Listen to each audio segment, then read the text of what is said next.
अस्सलाम वालेकुम।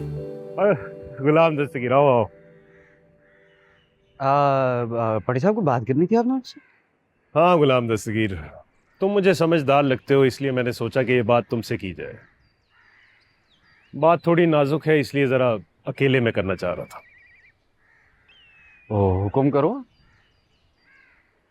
गुलाम दस्तगीर, बात यह है कि मेरी बीवी के इंतकाल के बाद मैं बहुत अकेला पड़ गया।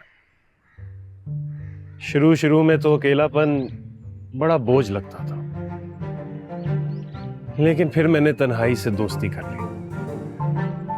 ज्यादा वक्त हॉस्टल में ही गुजारने लगा और बस जिंदगी है कि चले जाए। कभी दूसरी शादी का ख्याल ही नहीं आया। मगर अब कुछ दिनों से सोच रहा हूं कि कब तक ऐसे अकेला रहूंगा। कोई तो हो जिसके साथ मैं अपनी तन्हाई को बांट लूं। कोई तो हो जो मुझसे कॉल करके पूछे कि घर कब तक आएंगे। देर से घर जाऊं तो 4 बातें सुनाए। तुसी मर्जी वाले हो सरकार, अच्छे खासे आदमी हो, आपको तो अब तक कर लेनी चाहिए थी शादी। तुम बिल्कुल ठीक कह रहे हो, पर मुझे कभी पहले ऐसी ख्वाहिश ही नहीं थी।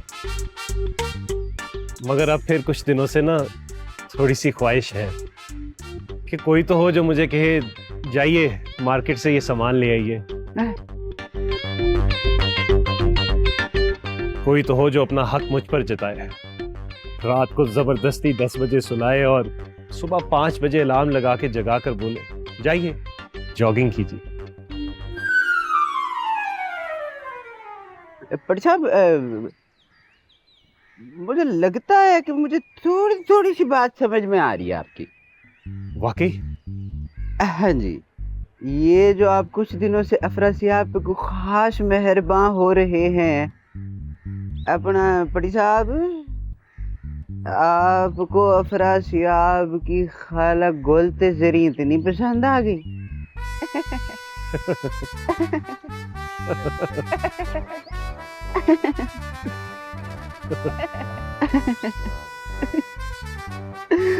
मास्टर आदमी मास्टर तुझे छुपे रुस्तम निकले।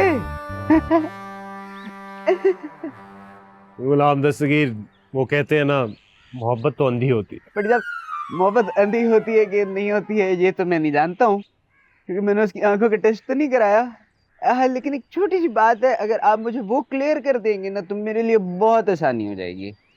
आप ये बात अफरासियाब से करने के बजाय मुझे मासूम से क्यों कर रहे हैं? बताया ना, तुम समझदार लगते हो। वो तो मैं। अफरा से आप जरा जज्बाती हैं, हाँ। ये बात उससे हो नहीं सकेगी।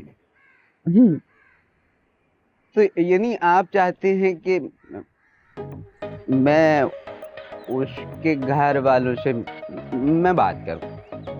अगर ऐसा हो जाए तो बहुत ही अच्छा है। अफरा से आपने मुझसे बात की थी, उसने बताया था कि वो घर वाले उसकी खाला के लिए कोई अच्छे लड़के की तलाश में है। लड़का? लगते तो हैं आप लड़का। हो जाएगा। ठीक है, मैं चलता हूँ।